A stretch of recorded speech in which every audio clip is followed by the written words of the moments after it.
Penting memang mengajarkan anak cinta masjid, tapi sangat penting juga mengajarkan anak bagaimana dia itu bisa menghormati syiar-syiar Islam. Di antaranya adalah ibadah sholat di masjid gitu.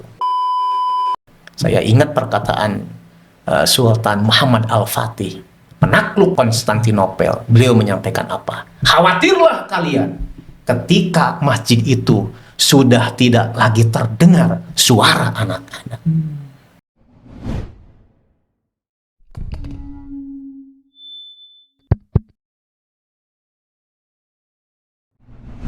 Bismillahirrahmanirrahim. Assalamualaikum warahmatullahi wabarakatuh. Alhamdulillahirabbil alamin wa bihi nasta'inu ala umuri dunya waddin. Wassalatu wassalamu ala asrofil anbiya'i wal mursalin wa ala alihi wa sahbihi ajma'in. Para pemirsa, sobat, sahabat, obrolan bermanfaat semuanya yang dirahmati Allah Subhanahu wa taala. Berjumpa kembali bersama saya Muhammad Wahidin dalam acara podcast Obat. Alhamdulillahirabbil alamin. Segala puji bagi Allah Subhanahu wa taala yang selalu memberikan banyak kenikmatan untuk kita semuanya. Mudah-mudahan dengan banyaknya nikmat yang diberikan oleh Allah Subhanahu wa taala, kita bisa semakin dekat, bisa semakin taat kepada Allah Subhanahu wa taala. Salat dan salam tak lupa mudah-mudahan senantiasa terlimpah kepada suri teladan kita semua, yaitu kepada Nabi Muhammad sallallahu alaihi wasallam.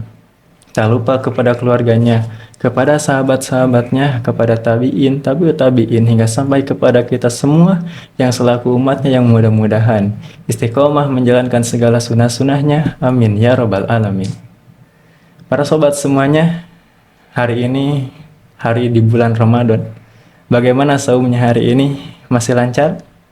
Apakah sudah ada yang batal, bolong-bolong saumnya?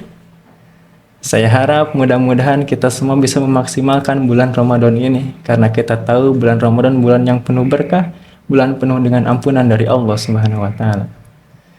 Ya, seperti biasa saya selaku moderator, selaku MC tidak sendiri. Saya ditemani oleh narasumber kita kembali, Ustadz Ramdan Priyatna. Assalamualaikum Ustadz. Waalaikumsalam warahmatullahi wabarakatuh. Sehat Ustadz? Sehat, walau lemes sedikit Masya lah. Allah, bulan Ramadan. Iya, sedang saum. Kalau nggak lemes, kayaknya nggak saum. Iya.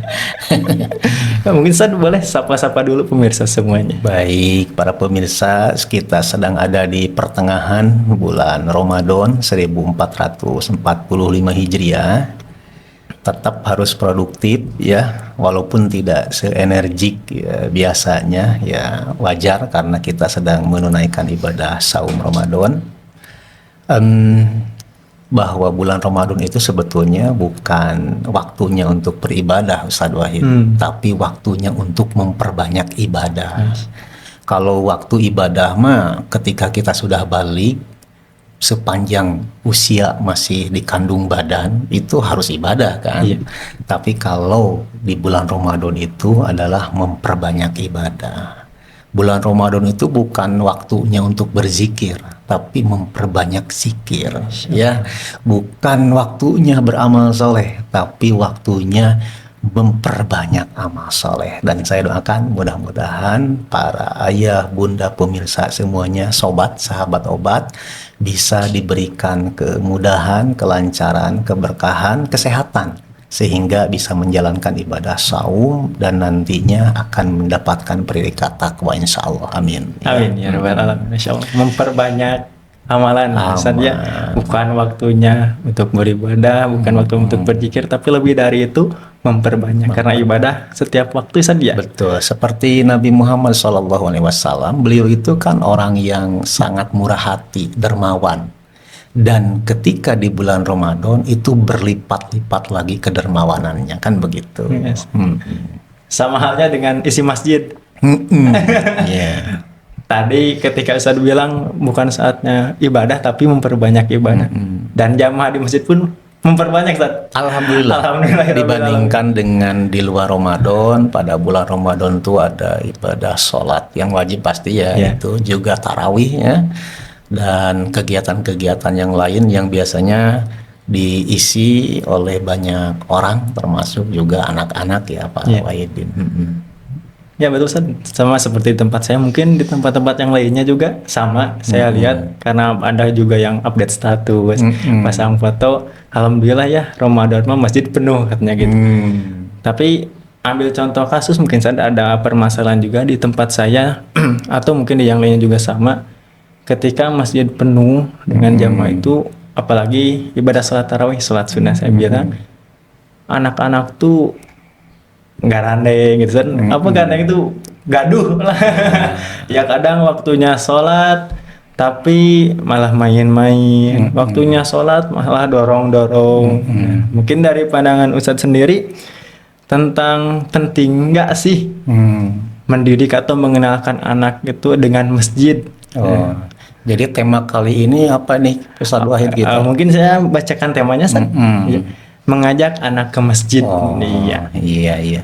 Kalau di masjid dekat rumah Pak Wahid masih stabil kan, sekarang sudah pertengahan bulan Ramadan. Biasanya kalau di awal bulan Ramadan penuh gitu ya. Di pertengahan sudah mulai sedikit surut. Apakah masih stabil? Alhamdulillah masih stabil ya, walaupun berkurang itu nggak banyak. Kalau berkurang mungkin karena sekarang udah masuknya hari-hari biasa, nggak weekend. Berkurang 1 atau setengah saf saja, karena kebetulan juga kan masjidnya kecil, jadi cukup menampung warga sekitar situ. Jadi ada berapa saf di masjid Pak Wahid sekarang, Ustadz Wahid? Untuk laki-laki 3. Untuk perempuan yang banyak perempuan, ibu-ibu biasa, ibu-ibu nyampe 5 atau 6 saf. Gitu. Masya Allah, ini mengalahkan Masjid Al Jabar loh. Iya, di masjid. Masjidnya yang beda. Di Masjid Al Jabar itu saya alhamdulillah berkesempatan itu di hari kedua ya, malam kedua. Berarti itu malam kedua Ramadan dengan keluarga juga, dengan istri, dengan anak. Karena saya belum pernah ke Masjid Al Jabar. Nah, salat maghrib di sana, alhamdulillah, salat isya juga di sana.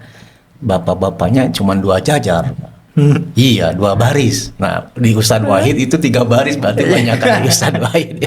Panjangnya beda. Nah, itu karena mungkin luasnya lebih beda. Kalau jamaahnya di Masjid Al Jabar dibawa ke Masjid Ustadz Wahid penuh, bahkan nggak tertampung mungkin ya. Iya, betul. Ya, baik para pemirsa yang budiman, sebagaimana tadi disampaikan oleh Ustadz Wahid, pembahasan kita kali ini terkait dengan anak-anak yang ke masjid seperti apa, karena memang viral juga ya, yang posting, yang upload di YouTube dan sebagainya, bagaimana tingkah laku anak-anak. Ada yang diem, ada yang biasa, ada yang main tapi masih bisa dikendalikan, ada bahkan yang merugikan orang lain, ada yang dipukul mah. Ada lagi katanya Ustadz Wahid kemarin ngobrol tentang apa tuh? Kemarin yang anak kecil, jadi ada orang tua yang berkebutuhan khusus mungkin tidak bisa berdiri dengan sempurna. Iya. Ketika sholat berjamaah itu kan ketika berdiri pakai kursi saja, jadi duduk di kursi. Ketika ruku, sujud beliau bisa. Tapi pas ketika sudah sujud mau bangun kembali dan mau duduk di kursi tersebut, kursinya diambil sama anak kecil. Masalah. Akhirnya gimana tuh? Jongkeng. Ya, ngajongkeng kata orang. Nah, kayak seperti itulah kejadiannya. Jadi mungkin kita bertahap ya Ustadz.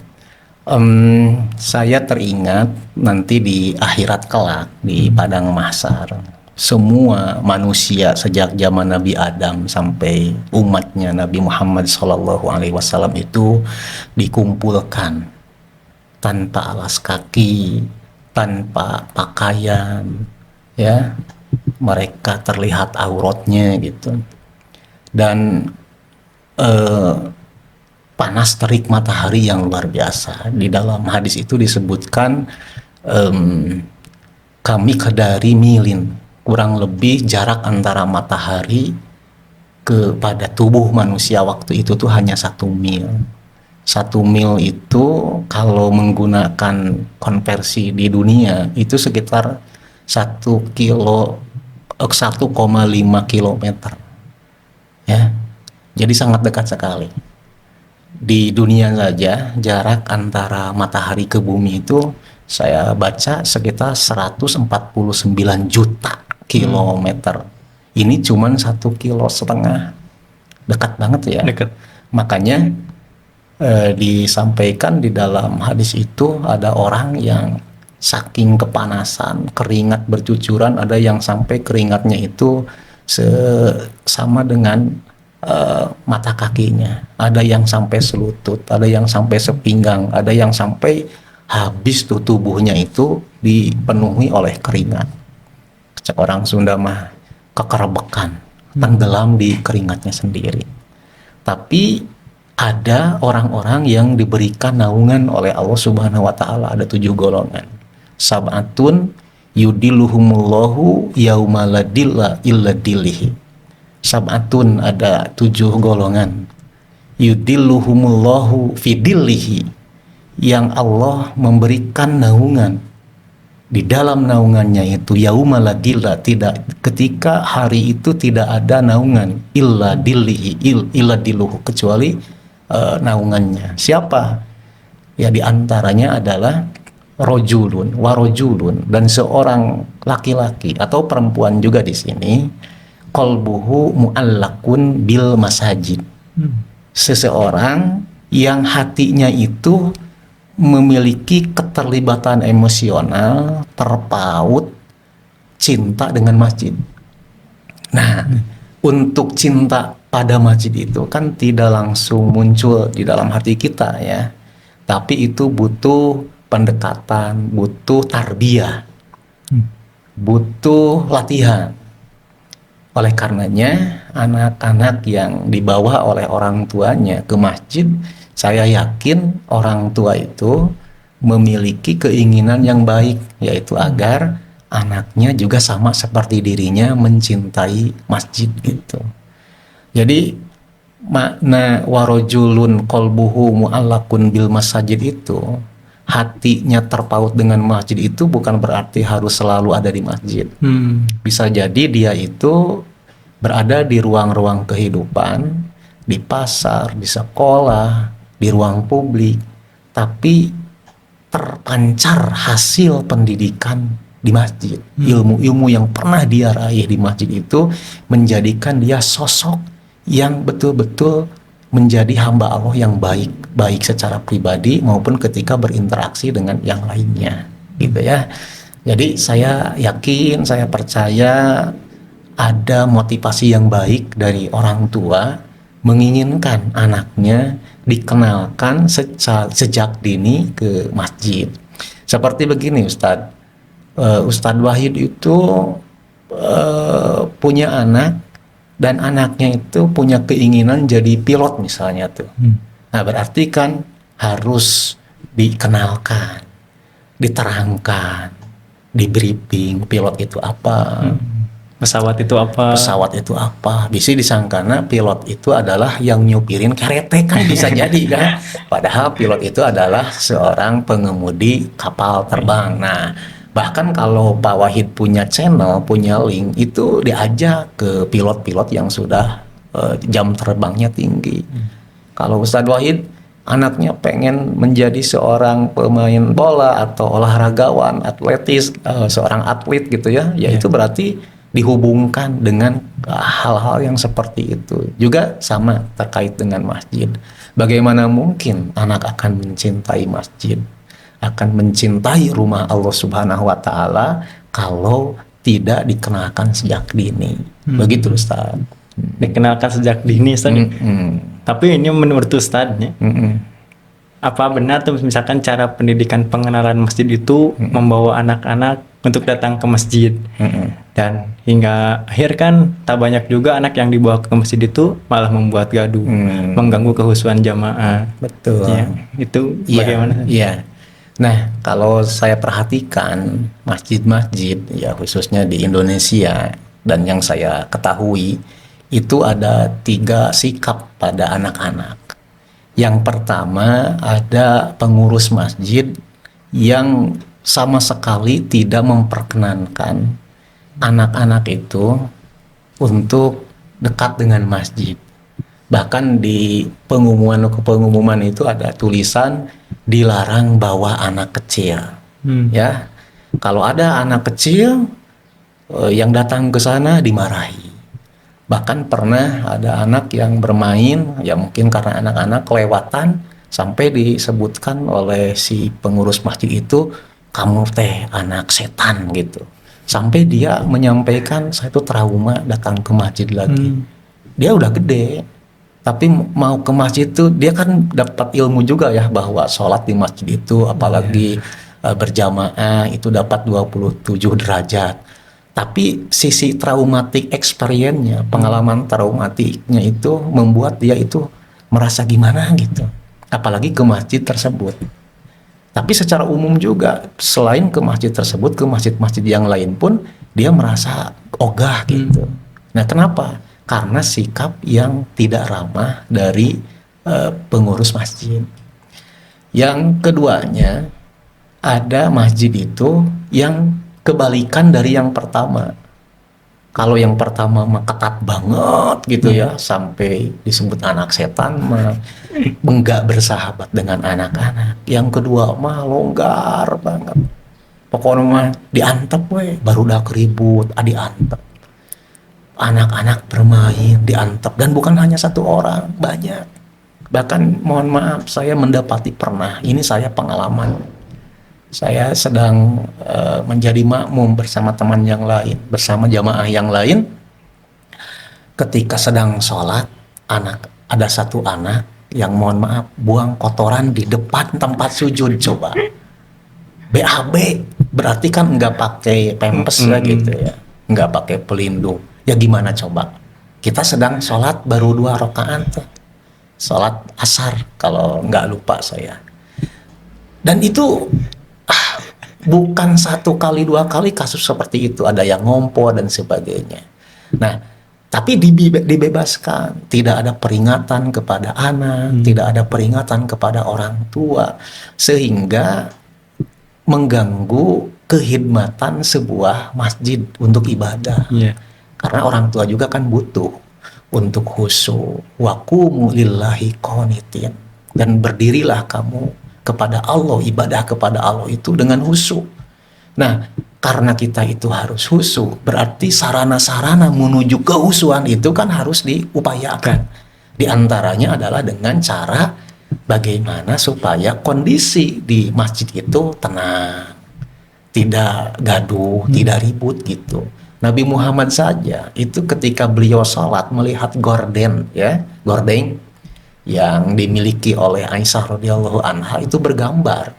Itu setelah Nabi Muhammad sholat itu diminta untuk dicabut, untuk disingkirkan karena mengganggu beliau. Itu setingkat Nabi Muhammad. Apalagi kita yang imannya ya Allah ya banyak kurangnya, lalu sholat mau khusyuk gimana dengan keributan yang luar biasa gitu. Makanya penting. Yang ketiga sebetulnya yang ini. Jadi yang ketiga ini adalah panitia masjid atau pengurus masjid yang moderat. Dia tidak keras kepada anak, tapi juga tidak lembek. Ada aturan-aturan main, ada tata tertib, ada prosedur yang ditentukan sehingga anak itu diedukasi. Bukan hanya sekedar ke masjid, tapi bisa tertib di masjid. Dan ini yang bagus sebetulnya. Gitu. Jadi hukum asalnya anak masuk masjid itu boleh. Boleh. Boleh banget. Anak yang belum balik misalnya, baliknya itu misalnya ada anak laki-laki usia 14 tahun contohnya ya. Ini baru 10 tahun boleh ke masjid, 7 tahun boleh ke masjid, bahkan bayi dibawa ke masjid itu tidak ada larangannya secara hukum asal. Tapi ketika ada hal-hal yang membuat maslahatnya itu menjadi rusak, itu hukum asal yang asalnya mubah bisa berubah menjadi tidak boleh ke masjid seperti itu. Kalau kita flashback ke masa lalu, ke zaman Nabi Rasul, ada nggak contoh seseorang sahabat atau siapa yang mungkin membawa anaknya untuk membawa ke masjid? Bahkan Nabi Muhammad. Ya, tadi sebenarnya Nabi Muhammad. Ya, Nabi Muhammad SAW itu contoh yang baik. Dan alhamdulillah ada ya hadisnya Nabi Muhammad punya cucu. Namanya itu Umamah binti Zainab ya, binti Rasulullah sallallahu alaihi wasallam. Suatu ketika Nabi Muhammad sholat dengan menggendong Umamah. Anna Rasulullah sallallahu alaihi wasallam kana yusalli, beliau itu sholat wa huwa hamilun Umamah binta Zainab binti Rasulullah sallallahu alaihi wasallam. Faida sajada wa doaha, ketika beliau itu sujud, maka beliau meletakkan ya Zainab di tanah atau di lantai. Wa idza qoma, ketika Rasulullah SAW itu berdiri ya untuk rakaat yang selanjutnya, maka hamalaha, itu digendong lagi Umamah. Jadi Umamah itu merupakan anak yang belum tamyiz, belum mumayyiz ya. Mumayyiz itu biasanya usia 7 tahun, paling lambat 10 tahun. Itu di bawah itu, tapi oleh Nabi Muhammad dibawa ke masjid dan digendong. Ini luar biasa faidah yang ditemukan oleh para ulama terkait dengan hadis ini. Yang pertama, boleh berarti anak dibawa ke masjid. Yang kedua, walaupun mungkin ada najis tapi tidak diketahui oleh kita, itu tidak apa-apa, dimaafkan kan gitu. Karena sangat mungkin anak itu bawa najis karena anak itu belum bisa mengurus dirinya sendiri, atau mungkin pakaian yang digunakannya ada najis. Sepanjang kita tidak tahu, itu tidak ada masalah. Itu banyak hal faidah-faidah dari hadis tersebut gitu. Digendong jadi boleh saja. Boleh.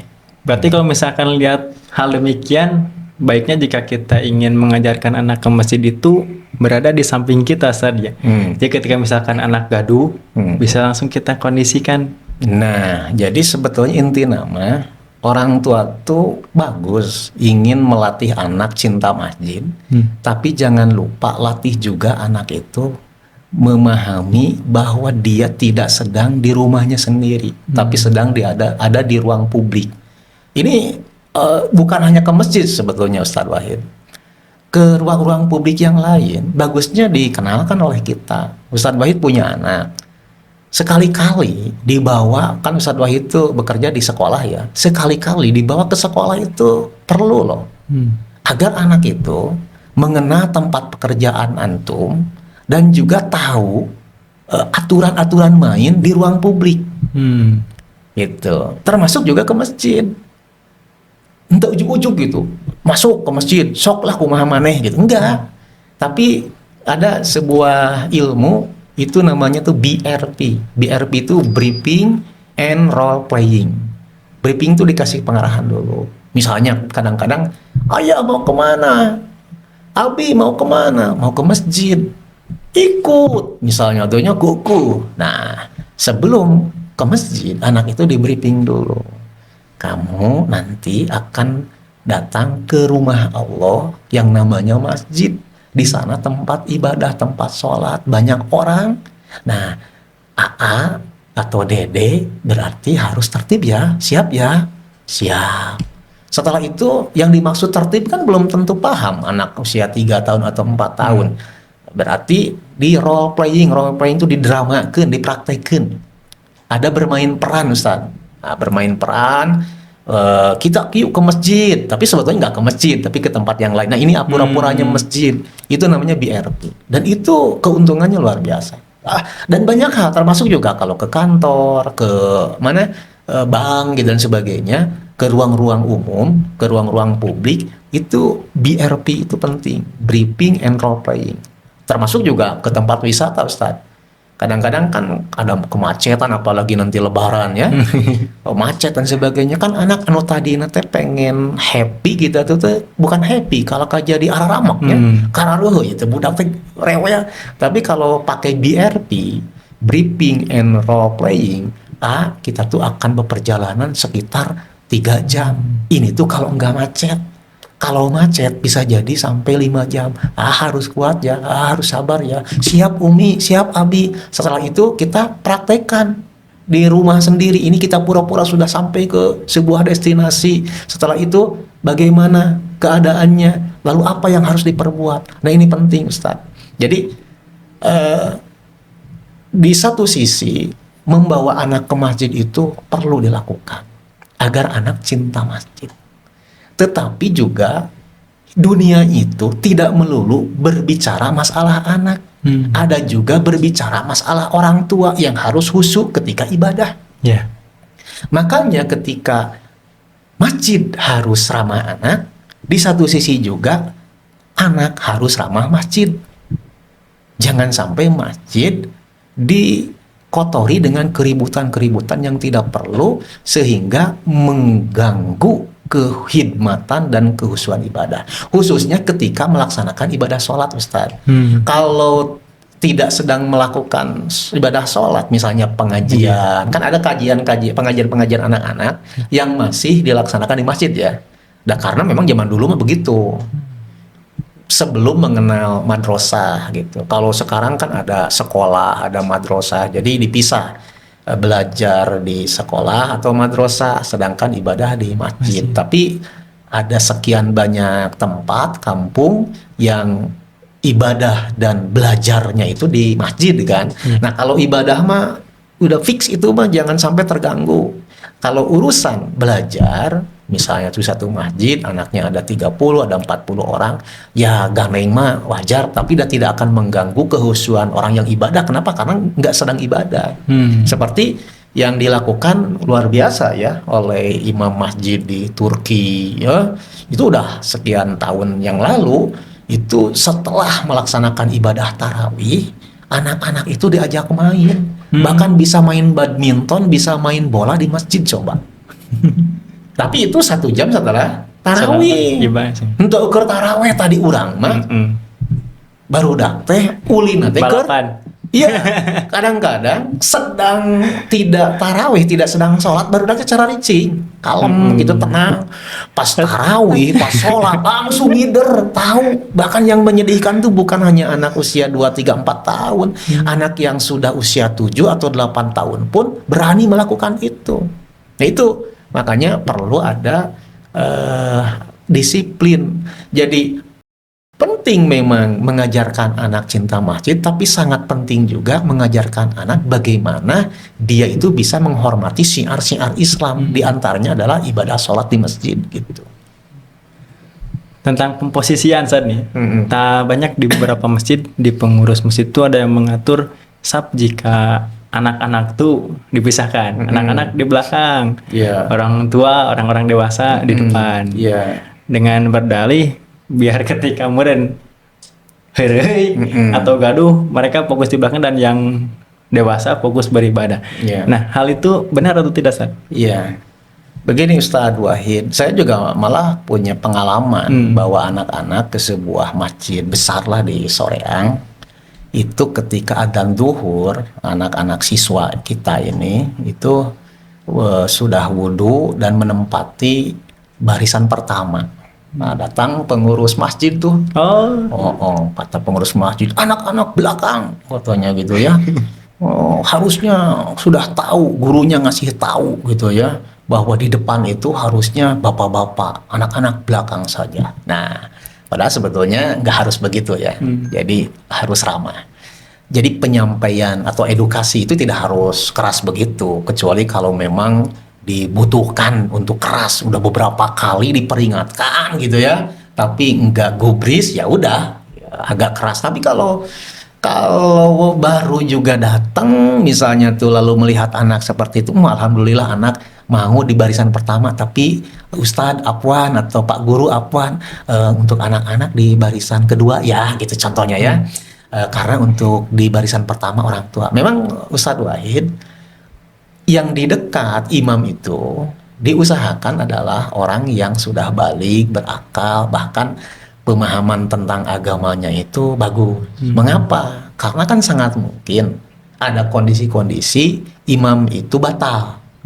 Nah kan ada yang harus menggantikan imam. Jadi tidak harus ketika kita tuh sedang sholat 3 rakaat, imamnya batal, mohon maaf, buang angin misalnya tuh, akhirnya tuh batal semua sholat, enggak.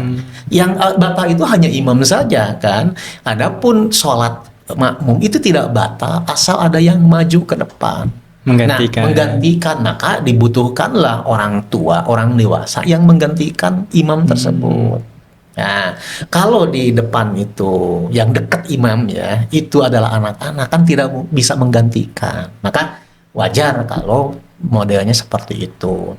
Nah, adapun di sebelah kanannya, walaupun masih baris pertama, di sebelah kirinya, kalau anak-anak itu sudah umur tamyiz atau balik, ya, itu sebetulnya hak mereka menempati tempat yang sesuai dengan yang dia inginkan. Dia mendapatkan barisan pertama, itu hak dia kan. Makanya kata Syekh Utsaimin, beliau mewanti-wanti, menasehati kepada para pengurus masjid untuk berbaik-baikan kepada anak, ramah kepada anak, termasuk menempatkan anak di barisan yang ia inginkan. Kalau dia itu sudah ada di barisan pertama atau kedua, kecuali yang dekat imam tadi ya, itu harus didanas. Jadi jangan diusir. Yang pertama, kata Syekh Utsaimin, itu perampasan hak anak. Kan anak sangat mungkin dia mendapati keterangan, menyimak sebuah keterangan bahwa yang paling bagus itu adalah anak laki-laki yang di sap pertama ya gitu. Dapat kontak kan gitu ya. Maka dia mengamalkannya, tapi diusir. Nah berarti orang cenat mau ada kontak kayak gitu, kan begitu ya. Yang kedua, kata Syekh Al-Utsaimin, beliau menyatakan di dalam kitabnya Fatawa At-Tiblul Muslim, traumatic experience. Anak apalagi dibentak, kamu di depan, belakang dong, kan kamu masih bolon, masih kecil gitu, masih bau ingusan. Itu bikin trauma. Ini sampai ada nih kejadian, ada seorang penulis Mesir namanya tuh, Masya Allah, Dr. Abdul Kafi, Umar Abdul Kafi. Beliau bertanya kepada seorang bapak yang usianya itu udah 60 tahun, Ustaz. Pak, kapan terakhir bapak sholat di masjid? Kepada orang yang usianya udah 60 tahun. Itu seorang penulis Mesir, Umar Abdul Kafi. Beliau menjawab bagaimana si bapak tersebut yang usia 60 tahun. Saya teringat terakhir saya sholat di masjid itu ketika usia 5 tahun. Terakhir tuh. Kan berarti setelah 5 tahun itu dia sudah tidak ke masjid lagi. Kenapa? Karena pernah ditegur, diusir oleh pengurus masjid. Dengan kata-kata yang tidak bijak. Dengan kata-kata kasar. Kalau yang tadi itu disebutkan kamu anak dajjal, anak setan. Itu walaupun sudah 60 tahun usianya, rasa luka batinnya itu tidak terobati. Jadi yang kedua itu adalah traumatic experience. Yang ketiganya, kalau anak justru dikumpulkan di belakang, akan bikin ribut. Ya, kalau sudah begitu berarti kan tidak akan terjadi kehidmatan. Oleh karenanya, kalau di kita alhamdulillah ya, ada caranya itu adalah diselang-selang. Bapak-bapak, anak, bapak-bapak, anak dan sebagainya. Dan sebetulnya yang paling bertanggung jawab untuk mendisiplinkan anak itu adalah orang tua. Jadi orang tua udah tahu nih karakter anak itu nggak mungkin bisa diatur karena masih kecil gitu ya, dibawa ke masjid atau pukul. Saya pernah dengan anak yang pertama ketika usianya SD waktu itu, lalu anak yang kedua pengen ikut juga, saya bawa. Ya Allah, etap silih seredenya kakak dan adik. Saya udah gak nyaman tuh sholat. Udah beres, itu sholat isya waktu itu, langsung bapak-bapak ngomongnya ini tolong dibawa ke dia, ya budak si kakek. Langsung saya bawa ke rumahnya. Nah, kalau yang pertama, anak yang pertama udah bisa, tapi ke anak yang kedua baru pertama kali saya bawa ke masjid, ternyata seperti itu. Nah kalau sudah seperti itu, hentikan dulu, anak jangan ke masjid dulu, dan kita briefing, kita sampaikan, mohon maaf nggak bisa dibawa dulu sebelum bisa tertib di masjid. Jadi itu semacam sanksi ya, tapi tidak disebutkan kamu dihukum, enggak, karena kemarin itu mengganggu kehidmatan orang tua yang sedang ibadah begitu. Setelah itu nanti bawa lagi, nggak apa-apa gitu, Ustaz. Jadi untuk sap itu kalau apalagi dia itu sudah balik, misalnya usianya udah 14 tahun 15 tahun, itu punya hak sama persis dengan orang dewasa, walaupun badannya masih kecil begitu, kecuali maksud saya yang dekat di imam itu ya, seperti itu. Saya pernah baca usia anak itu masa bermain. Nah, suatu kewajaran bukan jika anak misalkan ketika orang tua mengajarkan ke masjid itu untuk beribadah, tapi mereka malah main-main. Jadi pertama itu suatu kewajaran atau bukan, dan yang kedua mungkin ada tips atau seperti apa caranya mengajarkan masjid kepada anak, Ustaz. Ya, Pak Ustadz Wahid, jadi saya sudah sampaikan di awal mungkin ya, bahwa agar anak itu sampai dewasa mencintai masjid, dekat dengan masjid, maka mesti diajarkan. Tidak ujuk-ujuk, saya cinta masjid, moal. Diajarkan keutamaan sholat di masjid, dekat, ternyata orang masjid itu ramah-ramah gitu kan. Nah, tapi kalau ternyata ke masjidnya itu seperti tadi dihalingkan, sop pertama dihalingkan, sop kedua, itu akan anak selain trauma, selain merasa dirampas haknya, bakal ada kebencian kepada imam masjid itu, kepada pengurus masjid itu. Nah, makanya Ustadz, ada sebetulnya hadis dhaif ya. Jannibu masajidakum sibyanakum wa majaninakum. Itu ada hadis riwayat Ahmad. Jauhkanlah masjid-masjidmu itu dari anak-anak dan dari orang-orang gila. Dan alhamdulillah ini hadisnya dhaif, tidak bisa dipakai. Kalau dipraktekkan, anak-anak itu dijauhkan dari masjid, ya, sedangkan kita lihat, ya, orang lain, tempat ibadah yang lain, contohnya langsung saya sebutkan, pendeta-pendeta, mereka tuh sangat akrab dengan anak. Bahkan pintu gereja itu dibuka lebar-lebar. Bahkan ada anak yang mau ke gereja itu, nih, nah, saya kasih permen. Nih, nah, saya kasih jajan. Nih, nah, saya kasih roti. Sedangkan di masjid, anak dimarahi. Sedangkan di masjid, anak diusir. Sedangkan ke masjid, anak nggak boleh. Karena hadis ini, contohnya ya, udah. Saya ingat perkataan Sultan Muhammad Al-Fatih, menaklukkan Konstantinopel. Beliau menyampaikan apa? Khawatirlah kalian ketika masjid itu sudah tidak lagi terdengar suara anak-anak. Jadi nggak masalah sebetulnya. Hasan dan Husain, anaknya Ali bin Abi Thalib dari Fatimah, itu sampai ketika Rasulullah sujud, itu naik ke punggung Rasul. Sampai Saddad itu sahabat, itu lila-lila. Tapi Rasul tanya, kenapa gitu? Sampai akhirnya tuh, dah takut ada apa-apa. Itu Sadat itu meleng gitu, lihat ada apa yang terjadi. Ternyata beliau melihat Nabi Muhammad sedang diduduki ya punggungnya oleh Hasan dan Husain.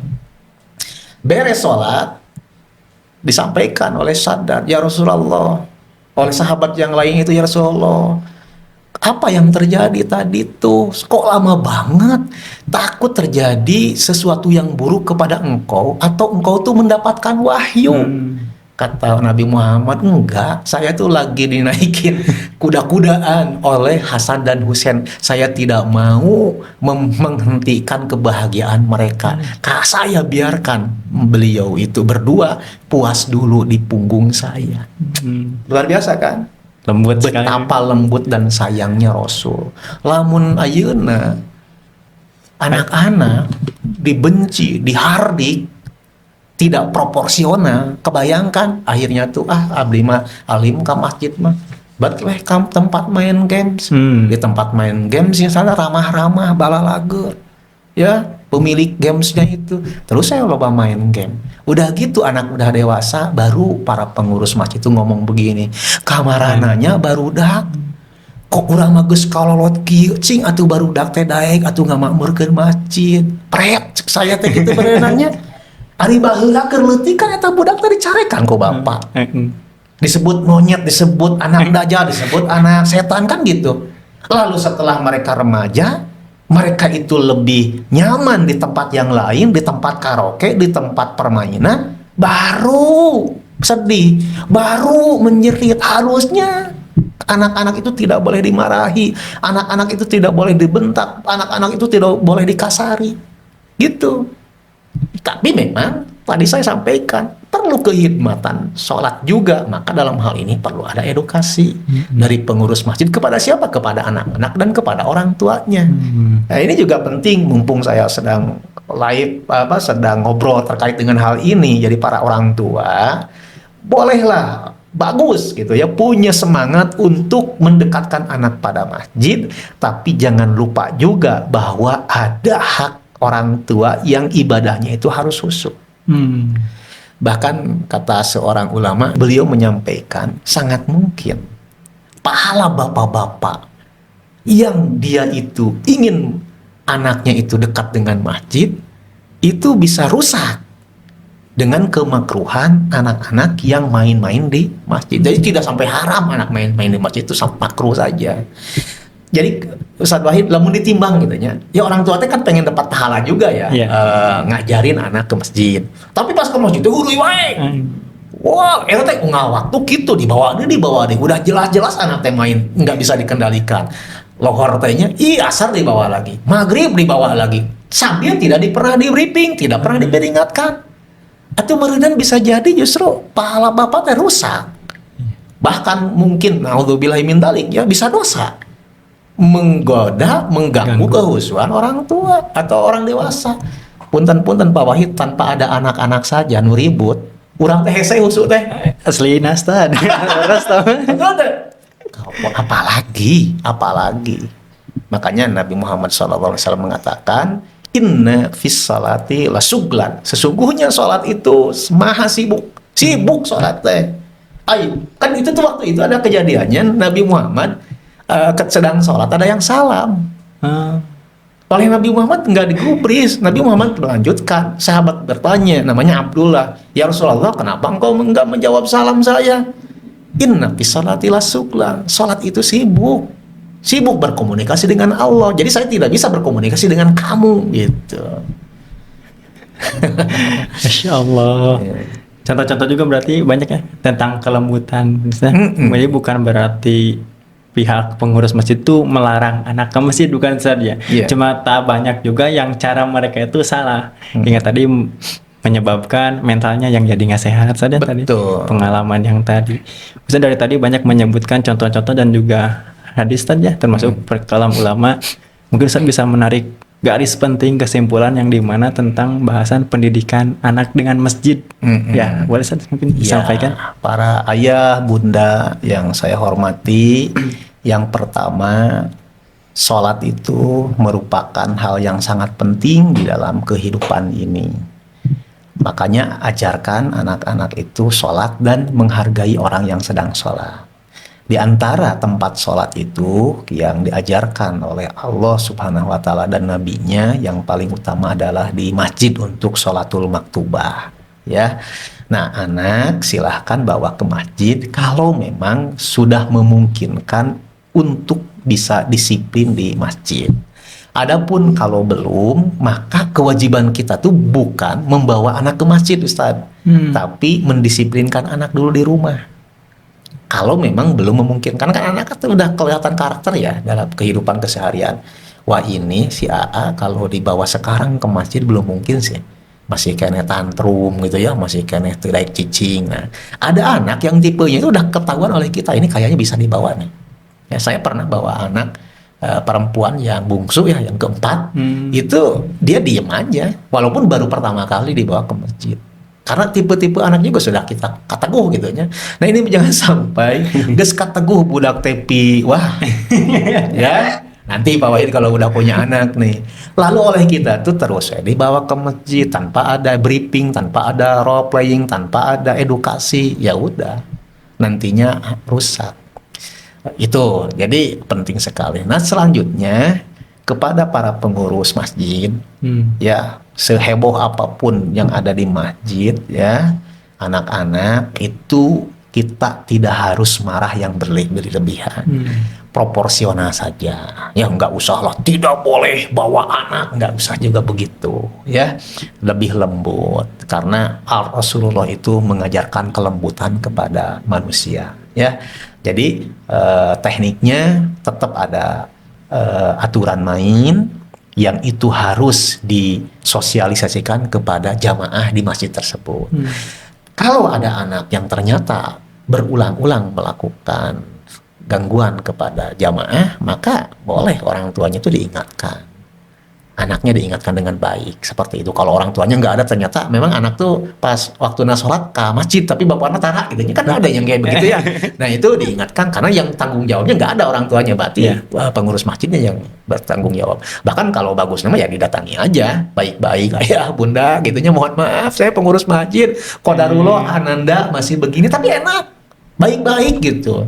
Nah, ini tuh teorinya memudahnya, tapi ketika menyampaikannya kepada orang tua dengan cara yang baik itu belum tentu hal yang bisa juga, karena sudah baik-baik juga orang tuanya nggak terima. Makanya sana budak ke masjid bener dicarekan, tekudu kan gitunya. Padahal sebetulnya kita tidak sedang nyarekan, tapi sedang melakukan penertiban gitu, Ustaz. Ya, ya saya doakan lah, pokoknya mudah-mudahan anak ayah dan bunda semuanya menjadi anak-anak yang hatinya itu selalu cinta terpaut dengan masjid, karena mereka adalah salah satu yang akan mendapatkan naungan dari Allah Subhanahu wa taala. Di hari tidak ada naungannya kecuali naungan Allah Subhanahu wa taala. Tidak ada naungan yang lain, maksud saya, kecuali naungan dari Allah Subhanahu wa taala. Dan diantaranya pemuda yang terpaut ke masjid. Iya, betul.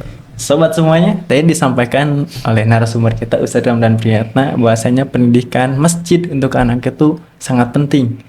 Katanya di mana disebutkan akan mendapatkan naungan, yang dimana ketika tidak ada lagi naungan, nah, kecuali Allah akan memberikan diantaranya, yaitu seorang pemuda, seorang putra atau putri yang dimana hatinya selalu terpaut dengan masjid.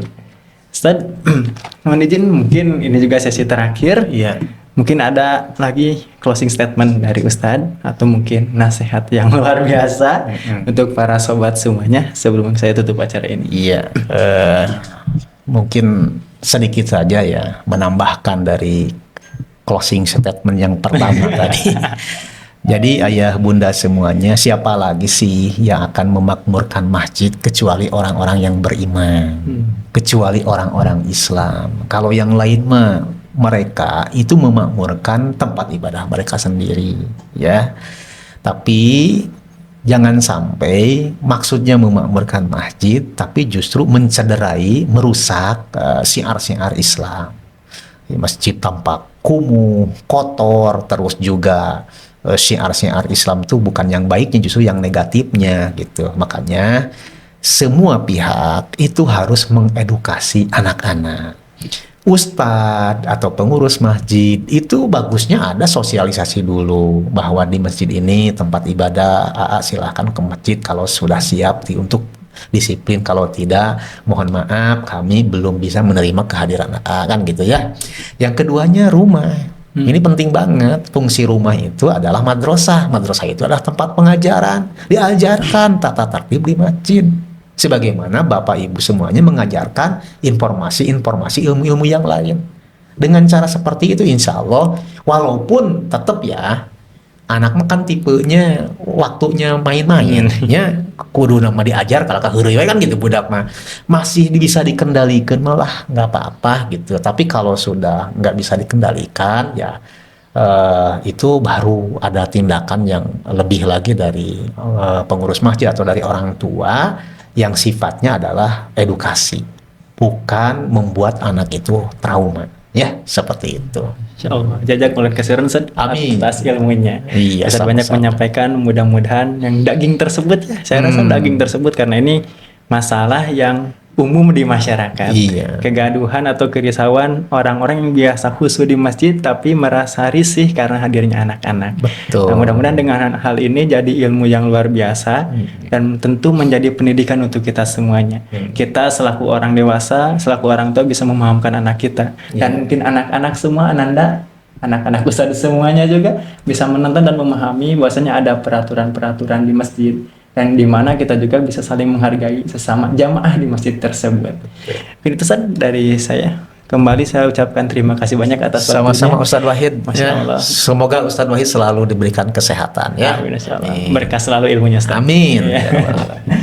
Baik sobat semuanya, sahabat obrolan bermanfaat, itulah obrolan saya bersama narasumber kita kali ini Ustadz Ramdan Priyatna, yang dimana ngebahas tentang pendidikan masjid untuk anak. Saya berdoa kepada Allah Subhanahu wa taala, mudah-mudahan kita dianugerahkan anak-anak yang soleh dan solehah, yang dimana hatinya selalu terpaut dengan masjid, yang dimana masjid pun menjadi tempat yang tentram, tempat yang aman, tempat yang paling khusyuk untuk melaksanakan sholat, tempat yang paling khusyuk untuk melaksanakan ibadah kepada Allah Subhanahu wa Ta'ala. Amin ya Rabbal 'Alamin. Akhirul kalam, saya tutup dengan doa, Rabbana atina fid dunya hasanah wa fil akhirati hasanah wa qina azabannar. Wassalamualaikum warahmatullahi wabarakatuh. Waalaikumsalam warahmatullahi wabarakatuh.